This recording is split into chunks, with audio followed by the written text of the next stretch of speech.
Bueno, en realidad el diseño de la agenda nos permitió dar como cierto recorrido a este viernes,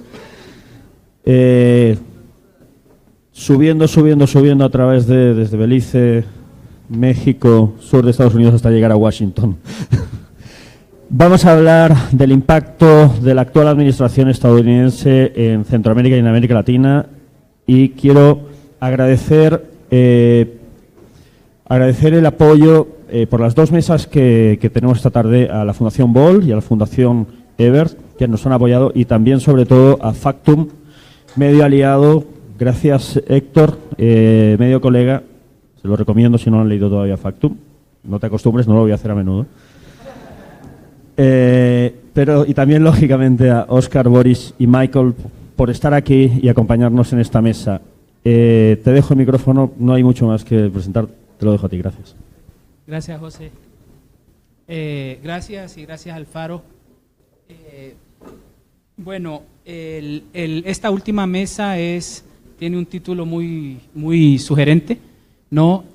Vamos a tratar de responder a la pregunta de qué le tenemos que temer o qué tenemos que temer del señor Donald Trump, del presidente de los Estados Unidos. Y para intentar contestar esa pregunta, creo que tenemos aquí a tres personas que son ideales para eso, con tres perfiles diferentes. Yo se los presento y luego lanzo un par de ideas como para animar la discusión. Michael Shifter, que es un politólogo, es presidente del Diálogo Interamericano en Washington, que es uno de los centros de pensamiento más importantes de la ciudad en lo que tiene que ver con América Latina.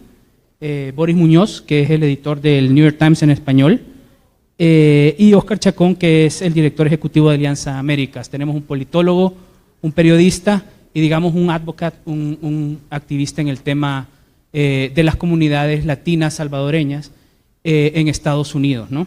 Esos perfiles creo que son, como decía, ideales para abordar esta discusión y contestar esta pregunta. Yo, antes de darle la palabra a Michael, bueno, dejar abierto el panel, me atrevo a sugerir tres temas desde los cuales creo que podemos responder a la pregunta, ¿no? Y un poco también pensando en el perfil de ellos. Uno es quizás hablar un poco sobre el estilo de gobierno de Donald Trump y específicamente sobre su relación con la prensa, sobre su relación con los medios y qué significa esto en términos del ejercicio del poder en los Estados Unidos, ¿no? Relacionado con eso, el tema de la política doméstica. ¿Qué ha significado para la política doméstica de Estados Unidos en la presidencia o los 4 meses de la presidencia de Trump, ¿no? Estamos oyendo, bueno, un escándalo casi, ya no semanal, sino casi diario, ¿no? Obviamente esto parece ser que a largo plazo o incluso a mediano plazo puede tener implicaciones muy importantes. Creo que de todo lo que hemos oído, una de las cosas más graves, digamos, es el tema de la posibilidad de obstrucción de justicia y la posibilidad de un impeachment o de ser llamado o cuestionado por el Congreso. Y finalmente, lo que tiene que ver con nuestra región, ¿no? En dos sentidos. Uno es si la llegada de Trump, su retórica, más que sus políticas, su retórica significa un cambio de enfoque de Washington hacia la región y específicamente hacia el Triángulo Norte de Centroamérica. Hay señales de continuismo en algunos sentidos. El 14 de junio los 3 presidentes del Triángulo Norte van a Miami y se reúnen con el vicepresidente Pence y con otros funcionarios en el entendido que van a dar seguimiento a este tema de la Alianza para la Prosperidad del Triángulo Norte, que ha sido así como la política pública estrella, o digamos, en relación a la región, y sobre todo también en concordancia con el panel anterior, qué significa o qué hay que temer de la administración Trump en términos migratorios, ¿no? Quizás los temas más importantes son las deportaciones, qué significa realmente o qué puede significar más allá de la retórica. Ya tenemos algunos números. Human Rights Watch, por ejemplo, publicaba la semana pasada, creo, un informe que ya hablaba de, sí, efectivamente, un aumento en las deportaciones, y algún par de cifras ilustrativas son que entiendo que había un aumento en el 158% de violadores, de personas cuya única violación era una violación migratoria, ¿no? Y eso versus el número de personas que son deportadas por la comisión de un crimen diferente a una violación migratoria, que eso solo ha subido el 13%, pero ha subido, ¿no? Y finalmente la idea de el TPS, que es una cosa que es una política y un programa que tiene muchísima importancia para El Salvador. A raíz de un anuncio de la posibilidad de que no se extendiera el TPS a 50,000 haitianos o 55,000, han surgido en Washington, y ya lo he escuchado yo en el Capitolio varias veces, el temor de que eso puede extenderse a El Salvador, ¿no? Pero me comentaba Oscar que hoy hubo algún anuncio de que está dando marcha atrás la administración en el tema de los haitianos. Con esos ejes, pues yo dejo abierto, empezamos con Michael, y bueno, y luego vamos platicando y abrimos a preguntas, ¿no?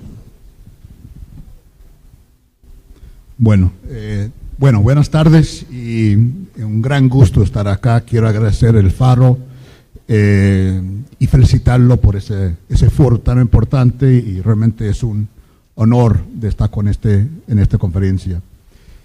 Bueno, ¿qué temer de Donald Trump? Eso, ¿cuánto tiempo tengo de hablar? Vas a tener que resumir. ¿Perdón? Vas a tener que resumir. Resumir, eso es un desafío de hacer un resumen que no es fácil. Mire, yo creo que primero nunca hemos visto algo parecido como Donald Trump, como estilo de presidente. Como comentan muchos colegas de América Latina, de varios países, se habían escuchado las ideas de Donald Trump, pero nunca en inglés. Ahora tenemos un presidente que tiene características muy particulares que realmente no son apropiados por un presidente de Estados Unidos. Entonces ha roto todos los esquemas en su estilo, en su lenguaje, su retórico, en su manera de ser. Y hay, francamente, una especie de sentido de crisis en Washington de lo que podría pasar. Nadie sabe con seguridad, pero hay una enorme incertidumbre de lo que eso puede traer. Estamos en un momento crítico en estos días de tener un fiscal especial nombrado por el fiscal adjunto Robinstein para investigar todas las acusaciones de vínculos entre la campaña de Trump y los rusos. Esto es algo serio. Hay mucho humo, no sé si hay fuego, pero hay el señor que fue nombrado, un señor respetado, Mueller, que fue el jefe de FBI, por ambos lados, por demócratas y republicanos. Tienen muy buena fama, buena reputación, y yo creo que el resultado de eso puede demorar mucho. Y mientras demora, dudo que va a haber, tus preguntas sobre la agenda doméstica. No creo que francamente, mi pronóstico es que no va a pasar nada en la agenda doméstica en Estados Unidos mientras eso ocurre, porque es una distracción muy grande donde está en juego la presidencia. Si va a llegar un impeachment, nadie está seguro, pero es una posibilidad. Y eso requiere el voto del Congreso, de la Cámara Baja, y 2/3 del Senado para sacar al presidente de su cargo. Depende de lo que sale, pero eso va a tomar un tiempo. Un dato significativo que ha cambiado la situación en Washington en la última semana, que es importante tener en cuenta, es que antes el partido de Trump, los republicanos, siempre lo apoyaban en todo, porque ellos querían su agenda. Y dice, hubo un acuerdo, vamos a apoyar a este señor, aunque no nos gusta, porque él va a ser nuestra agenda de bajar impuestos, de hacer todos los temas de revocar Obamacare, la política de salud, todas las cosas que nosotros queríamos. Es un acuerdo. Y ahora se dan cuenta de dos cosas. Primero, su agenda no se está implementando porque ha encontrado obstáculos, resistencia y una ineptitud que nunca hemos visto, una incompetencia de manejo de cómo implementar medidas en esa área.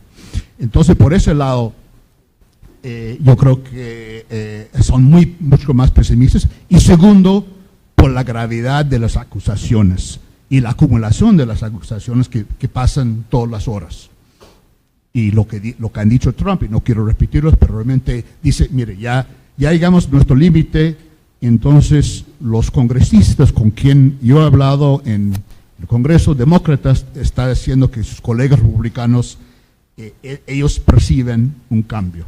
Dice que ya llegamos al límite y vamos a hacer eso. Como digo, no sé cómo va a terminar esto, pero vamos a ver. Segundo, con relación con la prensa, yo que sé, Boris va a hablar más sobre esto. Mire, hay muchas comparaciones de Donald Trump con un presidente que tuvimos que renunció, que se llama Richard Nixon.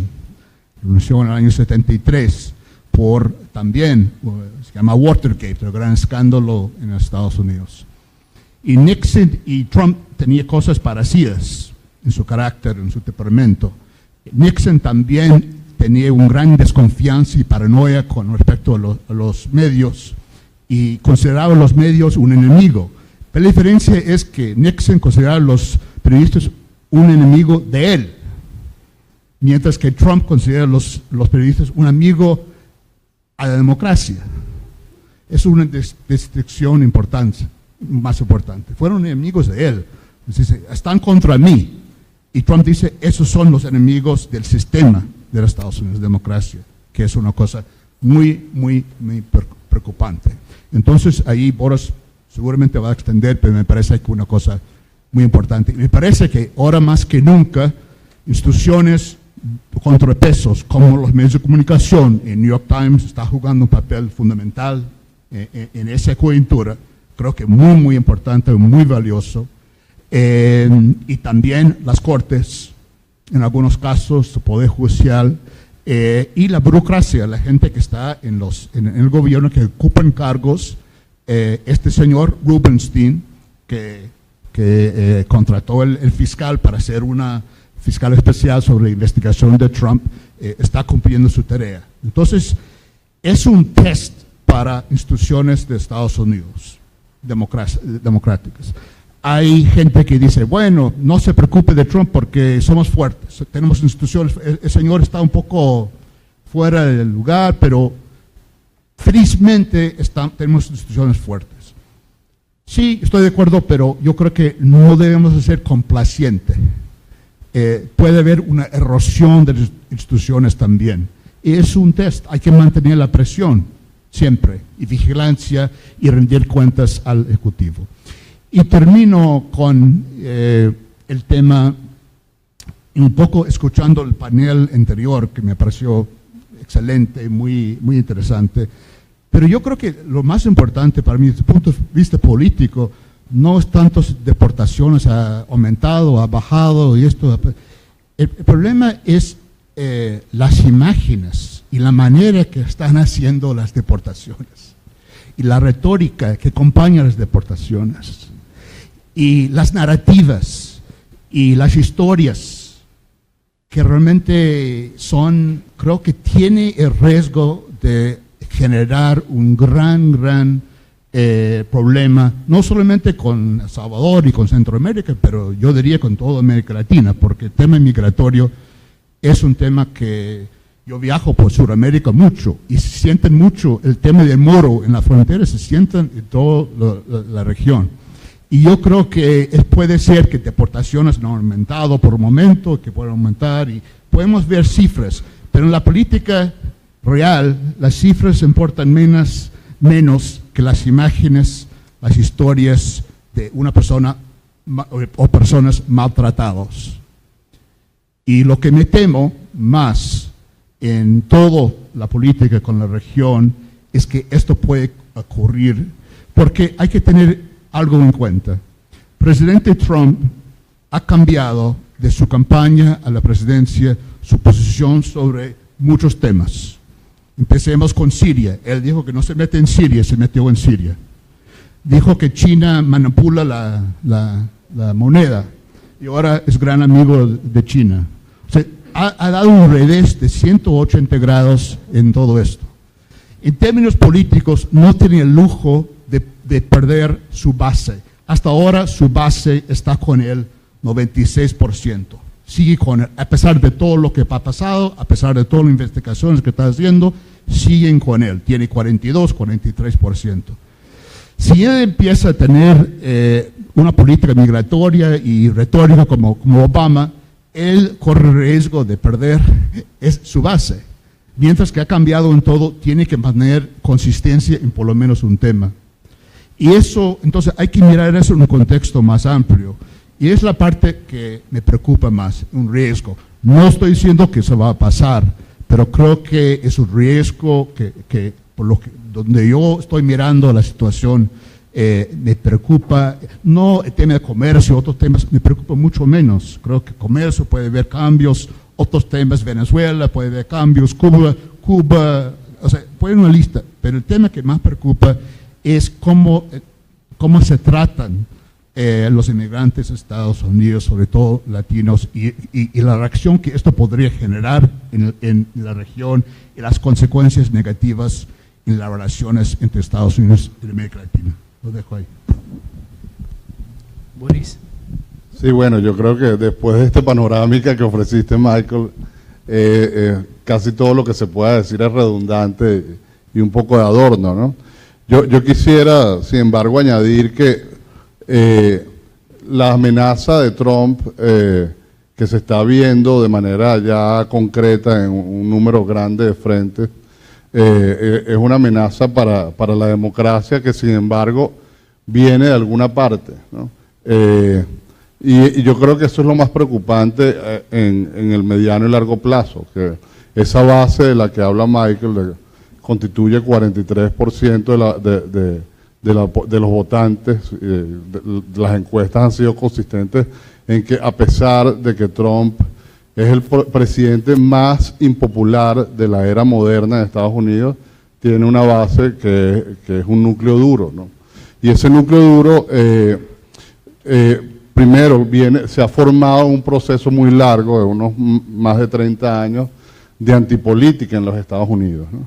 Esa antipolítica se cristaliza en la elección de Trump, ya tenía antecedentes, y hay que entender, o sea, me parece a mí esencial entender que es una agenda que ha sido elaborada por grupos de interés que son muy fuertes y para los cuales Trump ha servido de mensajero, ¿no? de portavoz. O sea, no creamos que Trump es solo un animador, un tipo hueco, que lo es, ¿no? Pero también representa los intereses de estos grandes grupos que han manipulado el sistema político, no solo desde Wall Street, sino también desde el propio Washington, ¿no? Ahí tenemos el caso de Roger Stone, que es un insider que viene desde la administración de Richard Nixon, y ha sido uno de los creadores de este monstruo que es Donald Trump, ¿verdad? Ahora, detrás de esto hay una complejidad social en Estados Unidos. Sabemos que así como, digamos, hay un gran número de trabajadores que se sienten desplazados por los inmigrantes, se sienten desplazados por la robótica, por la tecnología, y han reaccionado apoyando este mensaje un poco vacuo de Make America Great Again, que además es un eslogan que no es nuevo, se fue usado por Ronald Reagan. O sea, está toda esta manipulación digamos en marcha desde hace mucho tiempo. Están respondiendo a estos impulsos de manera un poco absurda, ¿no? O sea, están apoyando agendas de grupos que al final del día siguen beneficiándose de la ejecutoria del presidente, de cambiar el sistema de taxes para seguir concentrando riqueza.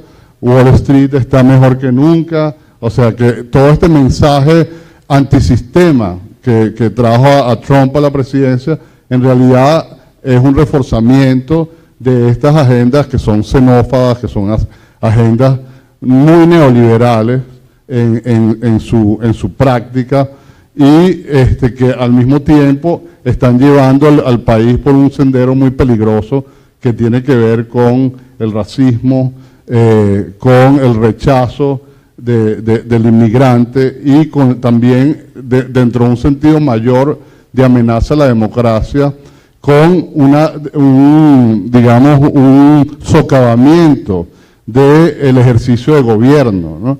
Porque lo que vemos que, Trump se encuentra en peligro porque ha manipulado, digamos, y el sistema y ha mentido aparentemente de manera muy, muy clara y ha intentado incluso intervenir en la autonomía institucional de organismos como el FBI, ¿no? Tratando de lograr que el presidente del FBI se hiciera la vista gorda con la investigación de Michael Flynn, por ejemplo, ¿no? Entonces, la pregunta institucional, creo que, todo esto lleva a la pregunta institucional, ¿son realmente las instituciones capaces de responder al reto, a la amenaza que representa Trump para la democracia americana, ¿no? Ahora mismo, leí un titular que decía que James Comey aceptó testificar delante de los senadores en una fecha que aún no se ha establecido, pero eso, digamos, representa un movimiento hacia adelante dentro de este nuevo capítulo que se abrió justamente ayer con el nombramiento de Robert Mueller, ¿no? Entonces creo que en este momento el futuro cercano, inmediato de Estados Unidos, internamente es una moneda al aire, ¿no?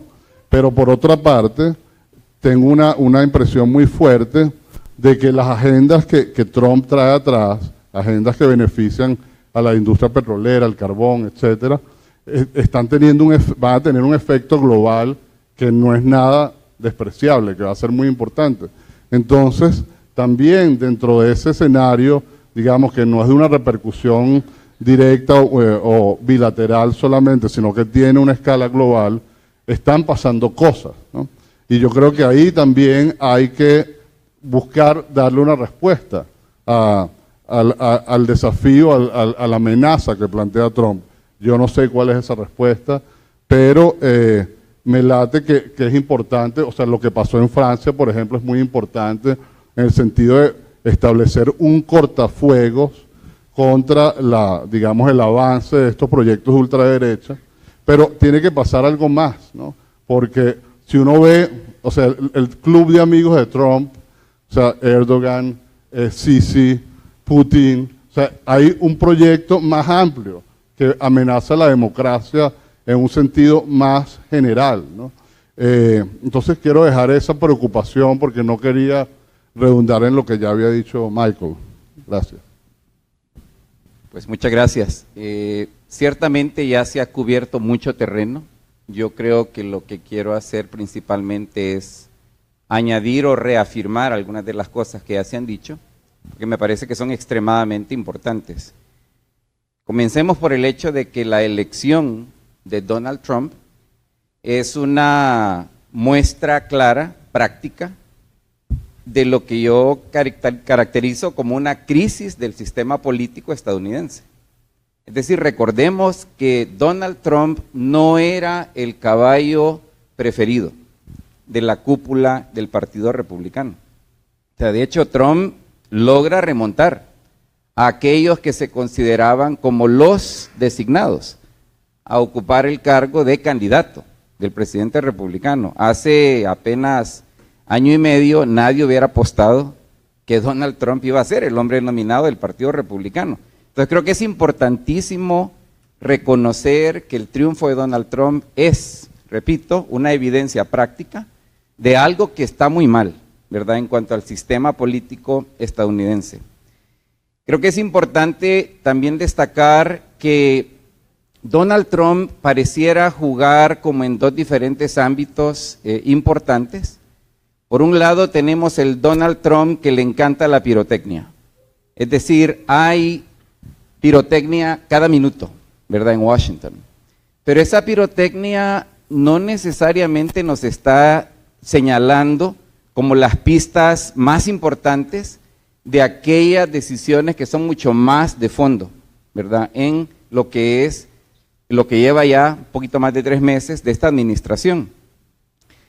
Yo, por lo menos desde el momento que se empezó a compartir los nombres de a quienes se perfilaban para ocupar los puestos claves en el gabinete y en el cuerpo de asesores de esta administración, me comenzó a quedar claro que por lo menos habían 3 cosas que no iban a cambiar.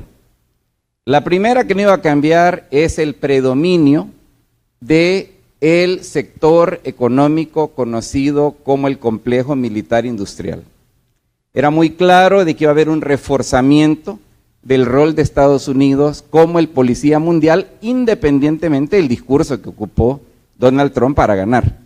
Y tú lo podías ver a razón de a quién se estaba designando para la Secretaría de Defensa, la Secretaría de Seguridad Nacional y las posiciones claves de asesoría para la presidencia en estos temas.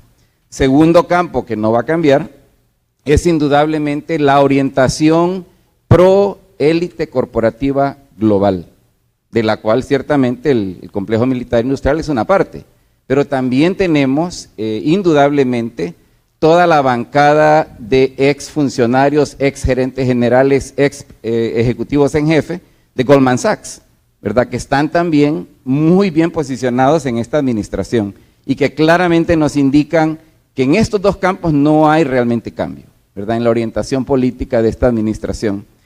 Y yo diría que hay también ya pistas importantes que nos dicen que va a haber seguramente continuidad en lo que se refiere a la política exterior de Estados Unidos, donde claramente América Latina, en mi opinión, no es una región vista como altamente prioritaria, ¿verdad?, para esta administración. Eso no niega de que no hayan arranques importantes, no niega, por ejemplo, la importancia de la reunión de mediados del próximo mes en Miami, pero hay que ponerlo en su contexto debido. O sea, si uno presta atención, qué grado de importancia se le va a seguir dando a Asia, qué grado de importancia se le va a seguir dando al Medio Oriente, no nos hagamos castillos en el aire de que va a haber un cambio dramático y que de pronto América Latina va a surgir, para bien o para mal, como región más importante para esta administración. Yo también creo que es importante que sí tengamos claro que esa crisis política, ¿verdad?, que nos lleva a la elección de Donald Trump, que vale la pena recordar, todos los medios de prensa en Estados Unidos, la misma noche del 8 de noviembre, incluyendo el New York Times, por cierto, estaban todavía diciendo que Hillary tenía 70 y pico % de probabilidades de ganar.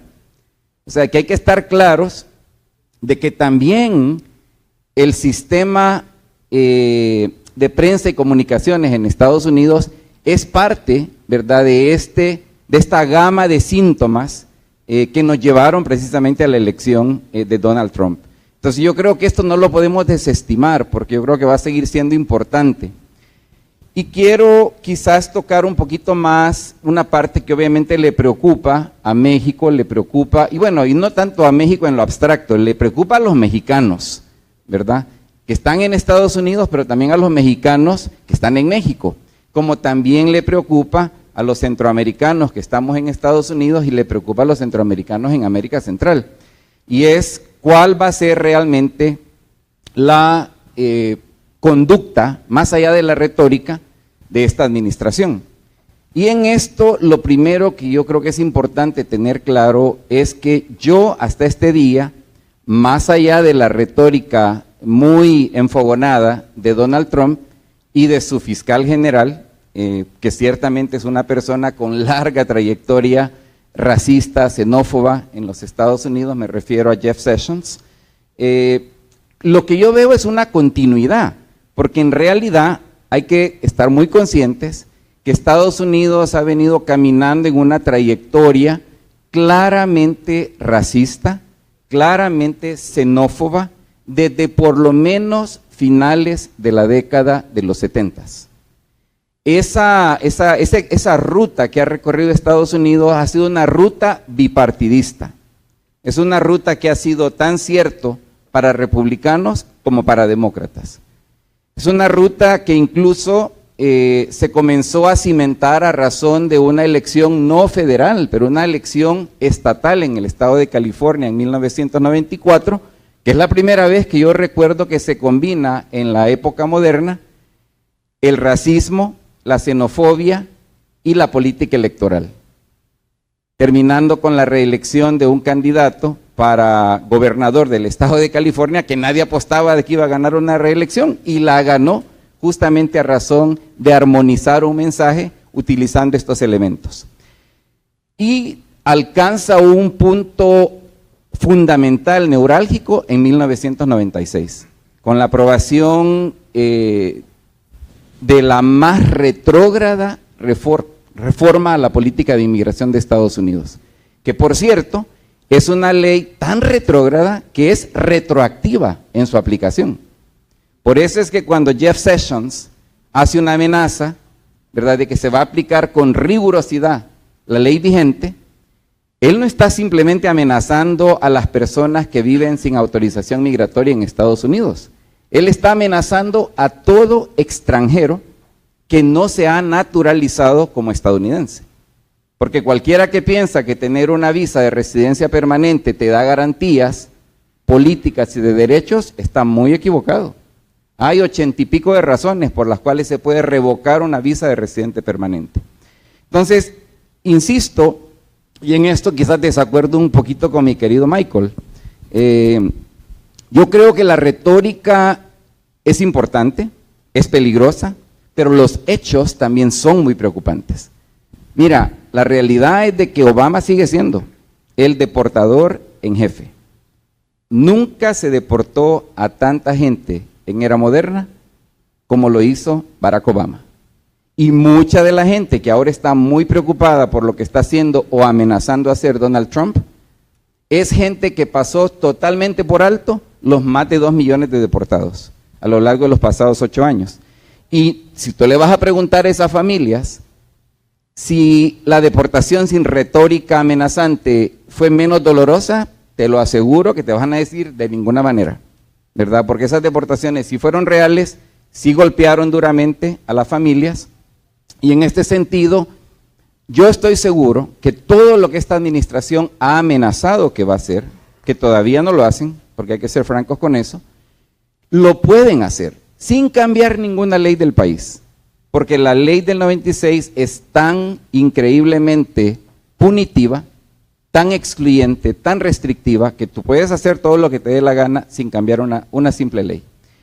Y ya por último, con lo de las preocupaciones como más inmediatas que tenemos, más allá de que te arresten a población sin papeles y que la detengan y que la deporten, lo cual yo no tengo dudas que va a pasar, ¿verdad? Por ejemplo, en el presupuesto que acaban de aprobar, que por cierto es el presupuesto del año fiscal que se acaba en septiembre de este año, es bien curioso que en el lenguaje de la nota presupuestaria sacaron un lenguaje que decía que el Departamento de Seguridad Doméstica tenía que tener 34,000 camas por noche para efectos de detención.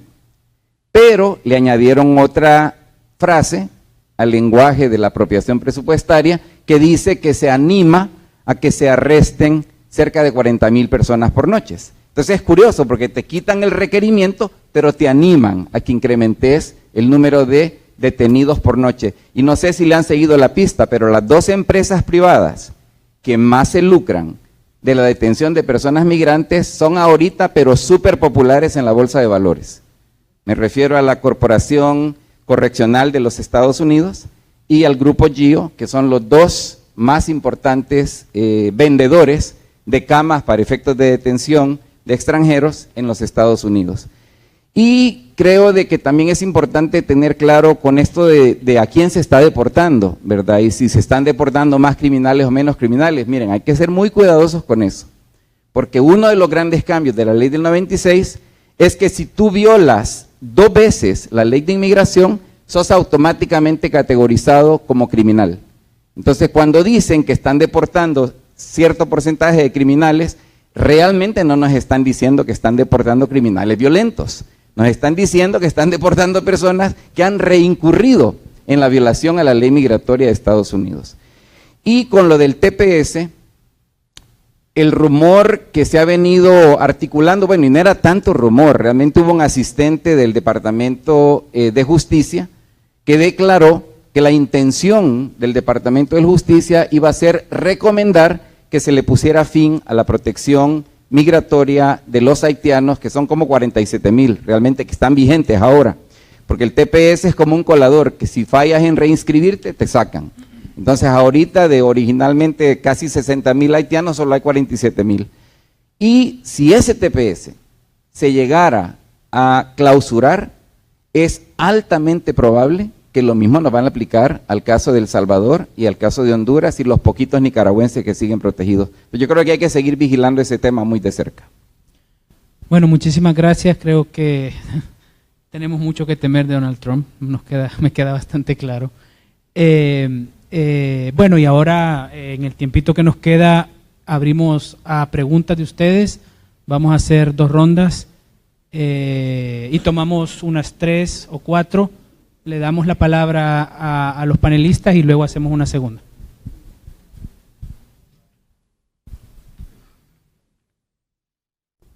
Yo tengo una preocupación cuando los oigo hablar. Cuando los oigo hablar me parece bien válido lo que están diciendo, pero hay un elemento que no se ha planteado. Yo me acuerdo en mi época de Jesse Helms en North Carolina. Él legitimó todas las posiciones más conservadoras que no podía aplicar en Estados Unidos, las vendió en América Latina y en el mundo. Nuestra referencia de los años 70 y 80, yo estuve viviendo en Carolina del Norte, era Jesse Helms. Y entonces, de alguna manera, fuera de lo que se está diciendo, la influencia de Trump en los círculos importantes de los países va a ser olvidar un poco lo que se ha avanzado socialmente. Yo siento que vivimos en una aldea cósmica y que cada día se vuelve más difícil alejarse del fenómeno financiero, que al final y al cabo es el que maneja el mundo ahora. La prueba es, la bolsa cayó 300 puntos, 350, ya se volvió a levantar. 2 días después ya está al mismo nivel. Entonces, ¿qué es lo que se está jugando? Yo entiendo las preocupaciones planteadas y lo que va pasando en cada país, pero la preocupación de un país mejor. Bueno, yo siempre he creído en Estados Unidos. Yo viví lo de Nixon. Y aunque ustedes han querido rebajar un poco lo de Nixon, en ese momento fue impresionante que en América Latina, al ver lo que estaba pasando con Nixon, no lo creíamos. Y en Europa decían de que tan locos estos gringos, hombre, ¿cómo van a votar presidente? Y empezaban con esa. O sea, es toda una tradición de valores que hemos visto por años en Estados Unidos, que se ha ido balanceando. Los medios lógicamente ayudan, pero yo solamente quería dejar ese planteamiento, la incidencia desde el punto de vista financiero en el desarrollo de estos países. Entonces, y si viene la robotización, peor. O sea, entonces, esa es la única preocupación. Tenía que ser Carlos Dada. Digo, sencillamente solamente la incidencia de esa imagen financiera de venir, por ejemplo, y decir, miren, les vamos a bajar al 15% los impuestos a las empresas. ¿Por qué no copiarlos, pues? ¿Por qué no copiarlos? Se vuelve un ejemplo. Mira, si en Estados Unidos se están bajando al 15%, ¿por qué no lo hacemos en El Salvador? Yo no estoy en contra que le bajen al 15%. Lo que estoy diciendo es el peligro de una visión de un mundo distinto en el que yo creo. La influencia en los valores, eso es todo. Disculpen. Sí, yo quiero agarrar la pregunta, simplemente porque conecta con lo que mencioné al final de una amenaza a la democracia a un nivel más amplio que solo la política doméstica de Estados Unidos. De hecho, o sea, hay muchos índices de esto, ¿no? uno de los cuales es que Estados Unidos se ha ido replegando del sistema de derechos humanos internacional. De hecho, el secretario de Estado Tillerson no asistió a una interpelación sobre el tratamiento de los migrantes en Estados Unidos, y en ese sentido se coloca al lado de países como Nicaragua, como Venezuela. O sea, ahí hay elementos concretos que son muy preocupantes. Cuando Oscar decía que él no veía un cambio de la política exterior de Estados Unidos, yo creo que cuando uno examina que el presupuesto del Departamento de Estado va a ser cortado alrededor del 34%, significa un cambio de la política exterior muy grande de Estados Unidos, porque es menos diplomacia, mientras el presupuesto del Departamento de Defensa crece enormemente, apoyando la tesis de que el complejo industrial militar está otra vez, digamos, a la vanguardia en el gobierno, ¿no? Entonces, simplemente estas preocupaciones son muy amplias, porque al final sería tonto subestimar a Trump al nivel de pensar que no tiene ideología o que no representa grupos que tienen una ideología y una agenda que van a hacer avanzar a como dé lugar, y que ya vienen avanzando desde hace muchos años, ¿no? Simplemente ese apunte. Ok, gracias. Gracias.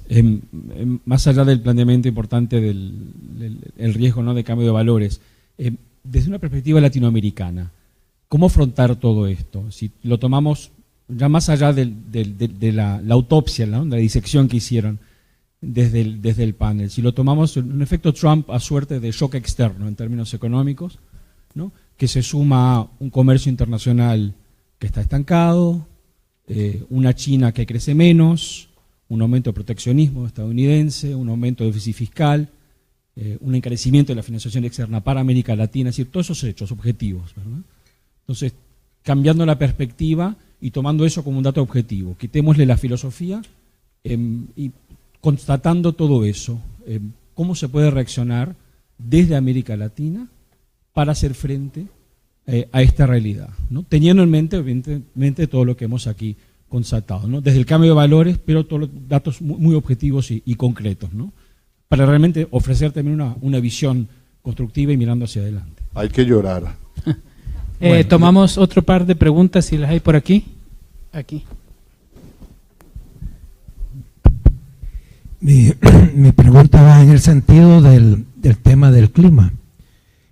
Trump ha dicho claramente que él no cree en lo que los científicos, esos paneles de científicos han dicho sobre el cambio climático, y que es de origen antrópico, y que los países desarrollados o más grandes como Estados Unidos, Europa, China, son los mayores que contribuyen al cambio climático a través del uso de combustibles fósiles, etcétera, etcétera. Ustedes acaban de decir que los lobbies de las empresas que producen acero, carbón, petróleo, etcétera, son los que más están apoyando. Pero los que vamos a sentir más el efecto somos los países subdesarrollados. Nosotros, pues, con los cambios de climas, huracanes, sequías, etcétera. Entonces, el tema es qué podemos hacer para defendernos de esto, porque se ve que es un hecho que viene. Una más.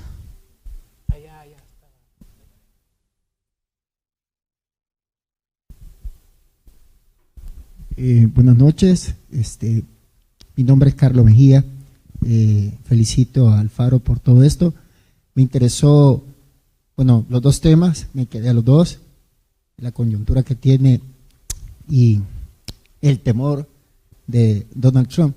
Yo creo que me quedé por el tema de migración, por la parte de economía. Sé que Donald Trump está ayudando a los grandes de su país, bueno, tantas cosas.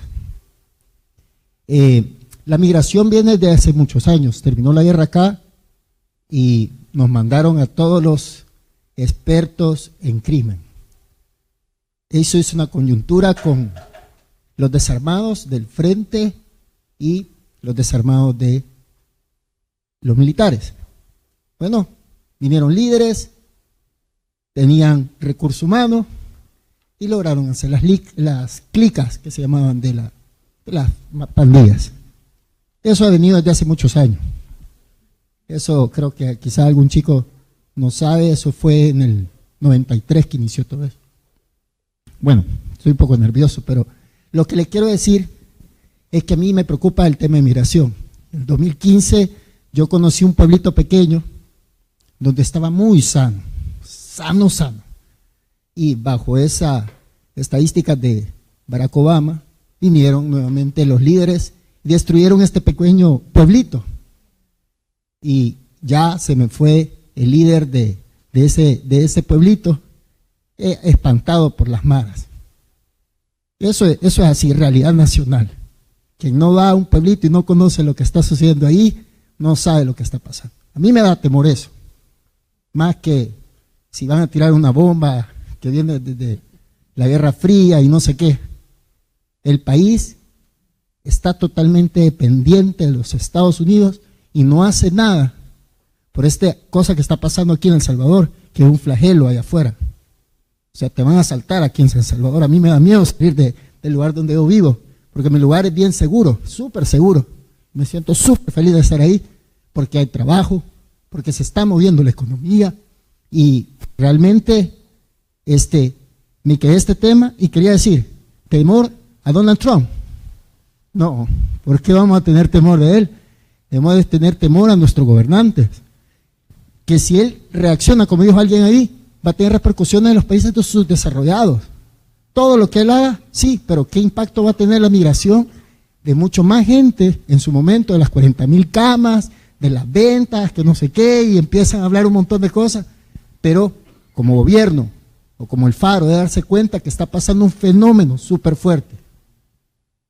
Se están volviendo a armar los grupos y vamos a tener problemas serios. Los jóvenes son la materia prima de esta gente. Ese es el verdadero temor, y gracias por el tema y muchísimas gracias.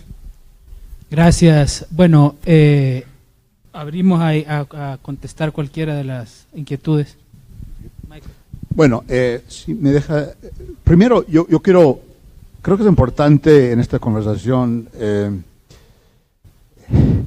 es muy difícil, es importante que entiendan que esto es un gobierno que no existe, o sea, no hay cargos llenos, no falta el gobierno, falta gente, falta equipo, entonces es muy difícil.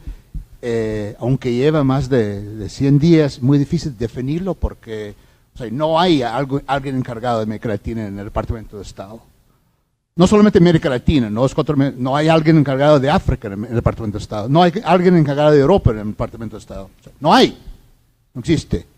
Entonces, yo creo que es muy fácil la tentación de decir, mire, ese gobierno es así, pero usted sabe muy bien que en los gobiernos también es importante gente que ocupan esos cargos.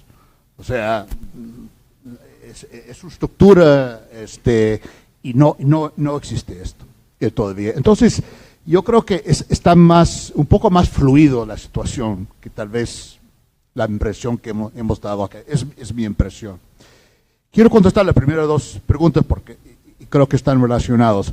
¿Qué puede ser en América Latina? Mira, hay que ver el ejemplo de México, que ha sido en el centro del huracán. México es el único país que combina los dos temas que explican por qué Donald Trump está en la Casa Blanca: migración y comercio, y el Tratado de Comercio en Norteamérica. Es el único país que combina algo, y ha sido obviamente atacado y fuerte por Donald Trump. Al principio creo que reaccionaron muy mal, ahora yo veo una estrategia un poco más sensata, más inteligente, poniendo límites, siendo un poco más firme y también preparando para distintos escenarios. Están entrando a renegociar el tratado de comercio con Estados Unidos, a ver qué pasa, pero también está buscando más a otros socios, porque he dado cuenta que jugaban todo con Estados Unidos.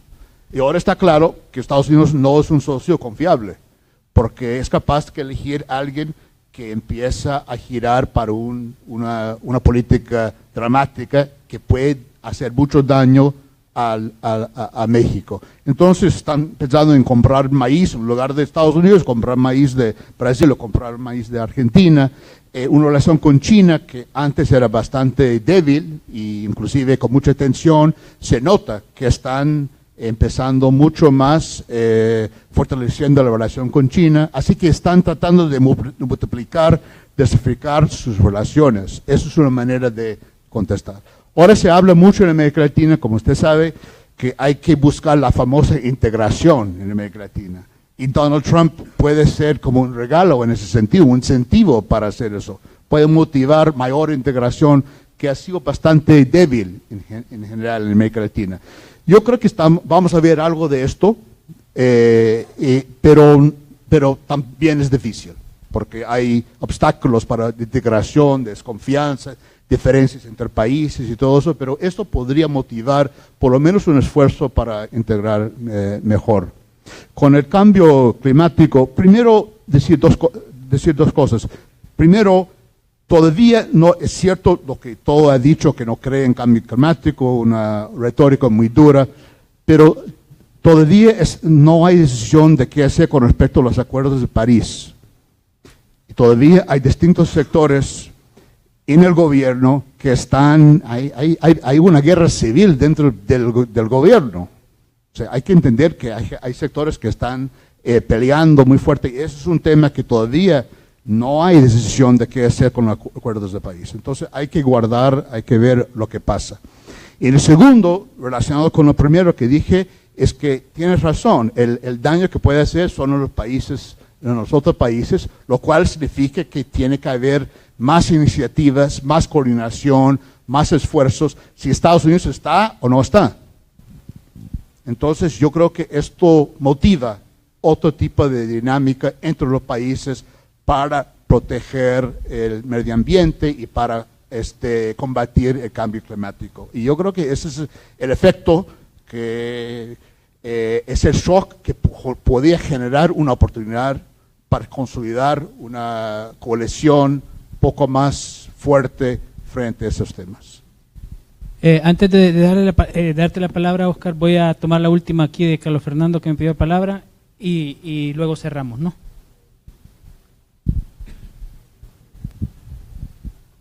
Solo una precisión de lo que estaba diciendo Michael.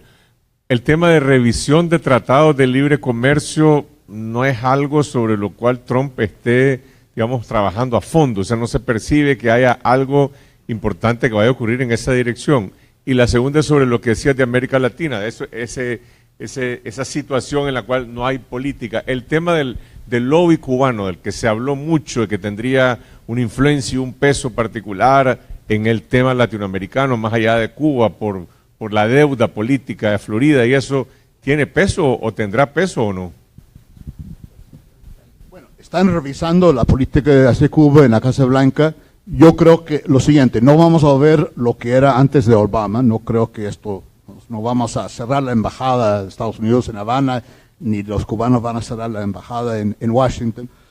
Lo que va a haber es algo simbólico, pero tampoco nos va a seguir y no va a apoyar levantar el bloqueo tampoco. Obviamente el bloqueo va a seguir. Algo habrá, pero más simbólico. Ahora puede comprar cigarros y ron, una cantidad, y esto puede bajar. Yo sé que puede afectar a mucha gente y puede generar una reacción muy fuerte, pero no es de fondo, digamos. O sea, yo creo que él quiere mostrar que algunos reglamentos de apertura con Cuba se van a revocar. Pero hay que reconocer que en el caso de Cuba también hay muchos contrapesos. Hay muchos intereses económicos que están buscando, abriendo hoteles y buscando oportunidades en Cuba con ese cambio. En febrero del año que viene, Raúl Castro deja la presidencia, va a haber otro presidente de Cuba, y hay mucha gente muy interesada en invertir en Cuba. Entonces, yo creo que mucha gente apoyaba a Donald Trump, esos intereses. Entonces, es más complejo. Algo simbólico habrá, no va a seguir como tal, pero no estoy seguro tan dramático que va a ser. Ahí también es otro ejemplo de una pelea, una lucha, una discusión muy fuerte interna de la Casa Blanca. Vamos a saber, creo que en las próximas semanas van a anunciar su decisión, pero hay que esperar algo entre mantener la cosa como así, como revocar todo. Va a ser algo intermedio, creo. Sí.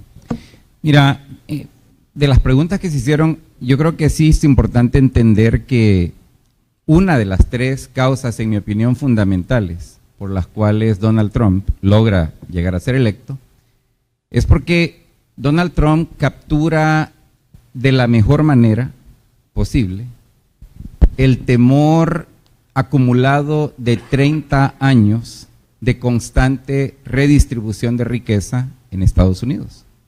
O sea, la clase media, esencialmente gente de raza blanca, es la que más ha visto cambiar su condición de seguridad económica. La desigualdad en los Estados Unidos hoy solo es comparable a donde estábamos a principios del siglo pasado en Estados Unidos. Y eso no es un accidente, o sea, es producto de una gama muy sistemática de políticas públicas que conllevan a que la distribución de riqueza se concentre cada vez en menos manos. Ese temor lo logra captar Donald Trump, que muchos lo han denominado con una palabra en inglés que es con man, ¿verdad? El con man es como el artista del engaño, ¿verdad? Es realmente el hombre que logra venderse ante el blanco poco educado de que le va a solventar el problema de asegurarle un buen empleo con muy buena remuneración y con muy buenas prestaciones. Nada de eso creo yo que va a pasar, ¿verdad? Realmente. Pero este problema de la desigualdad también nos afecta profundamente en América Latina. O sea, no hemos avanzado al grado que deberíamos de estar avanzando, superando los problemas de la desigualdad en América Latina. Entonces yo creo que en última instancia el modelo económico que se va a fortalecer o que se va a seguir fortaleciendo bajo esta administración estadounidense, yo no creo que va a ser nada fundamentalmente diferente de lo que hemos visto. Y en el tema migratorio hay que recordar algo importante. La movilidad humana, yo parto del principio esencial de que ha sido un proceso vastamente positivo. O sea, la movilidad humana ha sido, para ocupar lenguaje religioso, una bendición para los Estados Unidos, para Europa y para los países de origen. Sin embargo, las políticas públicas no reflejan en nada esta condición de la migración, la movilidad humana, como un factor esencialmente positivo. Al contrario, ¿verdad? La movilidad humana ha venido siendo regulada cada vez más a partir de lógicas restrictivas, excluyentes y punitivas. Pero hay que tener claro una cosa, no es que Estados Unidos ya no necesite extranjeros. Miren, cada día que pasa, hasta diciembre 31 del año 2030, 10,000 personas cumplen 65 años en Estados Unidos. Es la generación de los baby boomers. Esa población necesita ser reemplazada en el mercado laboral. Aún si esas personas trabajan más allá de los 65 años, y ya está pasando, de todas maneras, Estados Unidos no puede tener viabilidad económica sin una inyección generosa de población joven que venga a engrosar las filas de la gente trabajadora. El problema es bajo qué condiciones, porque lo que Estados Unidos y la gente que está detrás, particularmente de la asesoría sobre el tema migratorio, lo que ellos consideran que sería deseable es que sí vengan más extranjeros, pero no para radicarse en Estados Unidos, sino para ser trabajadores temporales de entrada y salida. Esa es la idea, porque recordemos que el otro gran temor que nos lleva a tener a Trump como presidente es que la migración es un factor íntimamente ligado a otro proceso mucho más complejo, que es el proceso creciente, cambiante, de la identidad demográfica de Estados Unidos, de ser un país a lo largo de su historia blanco, europeo, anglosajón, a ser un país con una población cada vez más grande de origen latinoamericano que tiene la más alta tasa de fertilidad en el país. Yo creo que esa amenaza va a seguir vigente. Bueno, no sé, Boris, si alguna... Ok. Bueno, antes de cerrar, bueno, primero agradecerles. Creo que ha sido muy interesante y muy ilustrativo. Realmente esta es una conversación diaria, sobre todo desde la perspectiva de las comunidades migrantes, ¿no?